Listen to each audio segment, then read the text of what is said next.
நயினார் நாகேந்திரனை தலைவராக போடுன்னு எடப்பாடி பழனிசாமி கூட பரிந்துரை செய்திருக்கலாம், எனக்கு தெரியாது.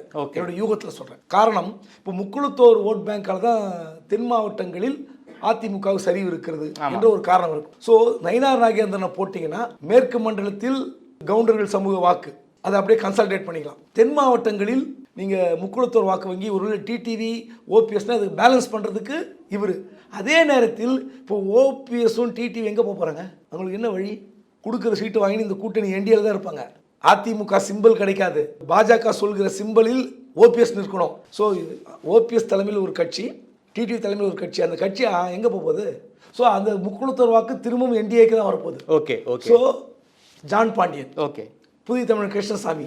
ஸோ தென் மாவட்டத்தில் இருக்கிற ஒடுக்கப்பட்ட மக்கள் வாக்கு வங்கி, முக்குளத்தோர் வாக்கு வங்கி, நாடார் வாக்கு வங்கி, சொல்லியத்தில் தமிழிசை இருக்காங்க, பொன்னார் இருக்காங்க. ஆமாம். இங்கே வட மாவட்டத்தில் பாமக. ஓகே. ஸோ இப்படி அனைத்து ஜாதி வாக்குகளையும் ஒருங்கிணைக்கணும், இந்த கூட்டணி பலமாக அமைக்க வேண்டும் என்ற ஒரு திட்டத்தை எடப்பாடியும் நயினாரும் திட்டம் தீட்டிருக்கலாம். பாஜகவும் அதற்கு சொல்லியிருக்கலாம். ஓகே. பலமான கூட்டணி என்பது இன்றைக்கு தோற்றத்தில் வந்து விட்டது. ஆமாம். இன்னும் இந்த மாதம் அதிமுக வந்து விட்டது, அடுத்த மாதம் ஒருவர். ஓகே. அப்போ இந்த கூட்டணி பற்றி இன்னும் எப்படி பேசுவாங்கன்னு தெரியும்.